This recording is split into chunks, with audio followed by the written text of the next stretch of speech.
Welcome sa Tagalog Cinema Recap. Sa masiglang lungsod ng Taipei, natagpuan ng exchange student na si Lucy ang sarili sa mainitang pagtatalo sa kanyang kasintahang si Richard. Nakapasampung araw pa lang niya nakikipag-date. Inatasan siya ni Richard ng tila simpleng trabaho, ihatid ang isang maleta kay Mr. Zhang sa isang prestigyosong hotel. Nalilito sa kanyang pagpupumilit na gawin ito, tinanong ni Lucy kung bakit hindi niya mismo kayang gawin ito. Ngunit nagpapahiwatig siya ng malaking kita. Sapha sa lobby ang isang grupo ng mga Koreanong tauhan habang binaril si Richard sa kalye. Takot at walang magawa. Hindi kayang labanan ni Lucy ang mga tauhan na binayaran ang resepsyonista at kinuha siya kahit nagmamakaawa siya. Pagdating sa silid, nagulat siya nang makita ang walang buhay na katawan ni Richard na naging dahilan upang siya ay sumuka sa sobrang pagkabigla niyang mga kamay. Tumawag siya ng tagasalin. Insist ni Lucy na wala siyang alam at pagkatapos ng mahabang pagiyak, isinulat ni Zhang ang kombinasyon ng kandado ng maleta at nagtago sa likod ng pinto. Pero tinakot siya ni Zhang hanggang sa pumayag siyang buksan ng maleta. Upang subukan ito, nilulo ng lalaki ang pulbos, nagkukunot-kunot ng mukha bago tumawa ng parang baliw, na nagdulot ng pagtawa ng mga tauhan sa kabalintunaan. Gayunpaman, walang pag-aalinlangan na pinapatay ni Zhang ang adik. Kaspanig ng mundo sa Paris, buong sigasig na nagtuturo si Profesor Norman tungkol sa paggamit ng utak. Inilarawan niya kung paanong karamihan sa mga uri ng hayop ay gumagamit lamang ng 3 hanggang 5% ng kanilang potensyal sa utak, habang ang mga tao ay gumagamit ng tinatayang 10%. Ang natatanging kakayahang ito ang nagtulak sa ating pagunlad sa siyensya.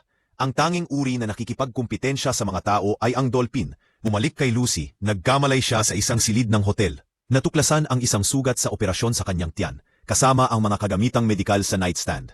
Hinihiling ng mga tauhan na magbihis siya. Sinasabayan siya pabalik kay G. Zhang na ngayon ay may British assistant na namamahala sa pag-uusap. Ibinunyag ng katulong na ang asul na pulbos, na tinatawag na CPH4, ay iinanim sa kanyang tiyan para sa smuggling. Pinalaan sila ng katulong na kung susubukan nilang itapon ang pulbos o makipag-ugnayan sa mga otoridad, masasaktan ang kanilang mga mahal sa buhay. Habang nagsasalita, nakikipagbahagi si Zhang ng inumin kay Lucy, isang brindis para sa kanilang magkasamang panganib. Lalim ng pagbabantay ng dalawang basag ulo. Kapag sinubukan siyang hawakan ng hindi naaayon, lumalaban si Lucy, ngunit tumutugon siya ng marahas. Epektibong sinisira ang bag ng CPH4, mahusay na dumudulas sa mga pader at kisame, na nagiging sanhi ng pagkurap ng mga ilaw, habang ang kanyang presensya ay nakakagambala sa kanilang daloy ng kuryente. Ilang sandali pa, lumulutang siya sa gitna ng mga kadenang nagpipigil sa kanya. Pagkatapos mawalan ng malay sandali, nagising si Lucy na nagbago, kalmado at mapanuri. Kapag may lumapit na basag ulo, nagkunwari siyang sumusuko. Pagkatapos ay mabilis siyang nagawang hindi makakilos ang lalaki. Gamit ang sinturon nito, inatuklasan ni Lucy ang iba pang mga basag ulo na nagkakasiyahan sa kanilang tanghalian, at agad silang pinagbabaril. Naglaan ng sandali para kumain din. Pagkatapos lang niyang matapos mapansin ang mantsa ng dugo sa kanyang balikat, nang walang anumang nararamdaman. Mabilis niyang kinolekta ang mga armas sa isang bag, kinuha ang isang jacket, at lumabas ng gusali. Hinostage ang isang taxi, mamaneho sila papuntang ospital. Namangha si Lucy sa kanyang matalas na pandinig. Nakukuha ang mga piraso ng pag-uusap mula sa mga nakatayo. Pagdating sa ospital, palihim na pumasok si Lucy. Nakahawak ng baril, sinira ang isang operating room at sinuri ang mga x-ray. Madaling naunawaan ang mga ito. Itinulak niya ang pasyente mula sa mesa at iginiit ang operasyon upang alisin ang pulbos, na nagbawas sa paggamit ng anestesya dahil wala siyang nararamdamang sakit. Habang nag-oopera ang doktor, kaswal niyang inihahayag ang kanyang kakayahang maramdaman ang lahat sa paligid niya, mula sa mga emosyonal na vibrasyon hanggang sa pag-ikot ng mundo. At naaalala pa niya ang mga alaala mula pagkabata, kasama na ang lasa ng gatas ng kanyang ina. Bago tapusin ang tawag, ipinahayag niya ang kanyang pagmamahal at pasasalamat sa kanyang mga magulang. Sa sandaling iyon, inilabas ng siruhano ang bag ng pulbos na nagpapakita ng humigit kumulang 500 gramo. Ipinaliwanag ni Lucy ang kahalagahan ng CPH4. Lumabas si Lucy, nararamdaman ang kamalayan sa puwersa ng buhay na bumabalot sa lahat.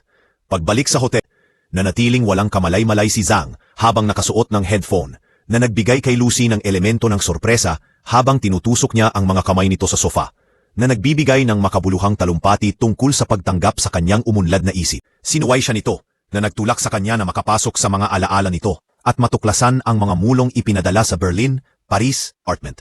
Sinalubong ng yakap ng kanyang kasama sa kwarto, kung saan naramdaman niya ang lakas ng kanyang buhay. Agad-agad, umupo si Lucy sa isang computer, mabilis na nag-research sa nakatagulat na bilis. Hindi pinapansin ang daldalan ng kanyang kasama sa kwarto, habang inaasahan ang bawat salita. Ang kanyang mga natuklasan ay nagtulak sa kanya upang pag-aralan ang gawa ni Professor Norman, na nag-udyok sa kanya na humingi ng kanyang kadalubhasaan. Humingi siya ng gabay kay Norman, na nagdulot sa kanila na mag-ayos ng pagpupulong sa loob ng 2 oras. Nag-print si Lucy ng reseta sa wikang Chino para sa kanyang kasama sa kwarto matapos matuklasan na nagdurusa ito sa liver failure. Hindi nagtagal, lumabas sa balita ang mukha ni Lucy nang ibunyag ng security footage ng ospital ang kanyang pagtakas. Nang mapagtanto ang bagong kakayahan niyang manipulahin ang bawat selula ng kanyang katawan, binago niya ang kanyang buhok upang makisama. Kasunod nito, nakipag-ugnayan siya sa isang istasyon ng pulisya sa Pransya. Ipinaalam kay Kapitan Del Rio ang nalalapit na mga mule na patungo sa Europa. Tinitiyak na maharang ang mga droga bago pa man maipamahagi. Bumabalik kay Lucy, natuklasan niyang abalang-abala siya sa paggawa ng maraming bagay ng sabay-sabay sa 2 computer, sa napakabilis na bilis. Nang mahinhing paalalahanan siya ng isang stewardess na patayin ang kanyang mga aparato, nagdulot si Lucy ng pagdurugo ng ilong na nagpalayo sa kanya at humiling ng isang basong champagne. Gayunpaman, tama ang kanyang mga selula, tanging para sumabog ang kanyang katawan sa nakasisilaw na liwanag. Ilang sandali pa, lumapag ang eroplano at dumagsa ang mga otoridad sa kaso ni Lucy. Sedatibong ibinigay niya ay dapat magpanatili sa kanyang walang malay sa loob ng 1 buong araw. Ngunit ilang oras lang ang lumipas ay nagkamalay na si Lucy sa istasyon ng pulisya. Mabilis na nagbihis, lumakad siya palabas at nakita ang sarili na napaligiran ng mga armadong opisyal.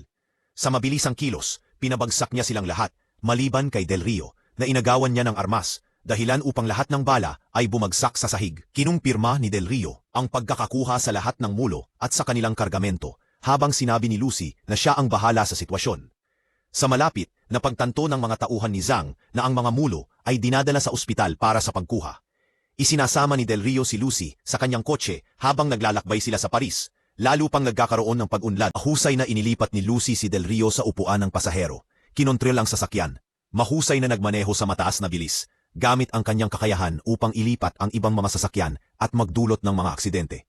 Sinubukan ng pinuno ng mga tauhan na mabilis na tumakas kasama ang kargamento. Ngunit gumawa si Lucy ng hindi nakikitang hadlang upang harangan ang kanyang pagtakas. Pagkatapos ay inalis niya ang armas ng natitirang mga tauhan at itinaas sila sa kisame bago kinuha ang maleta mula sa pinuno at pinaigil siya sa paggalaw.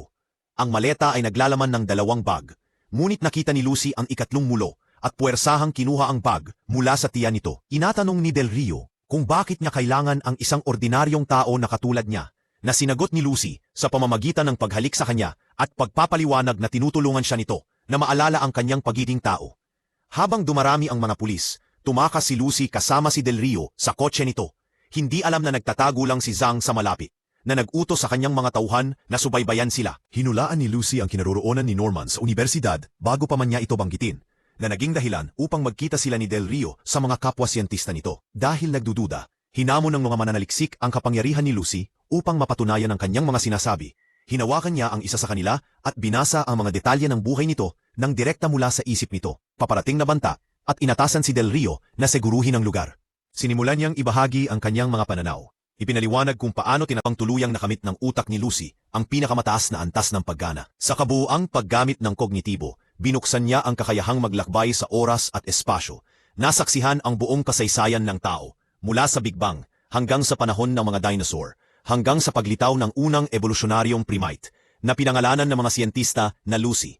Habang nagbubukas ang kalawakan sa kanyang harapan, palihim na lumalapot si Zhang mula sa likuran.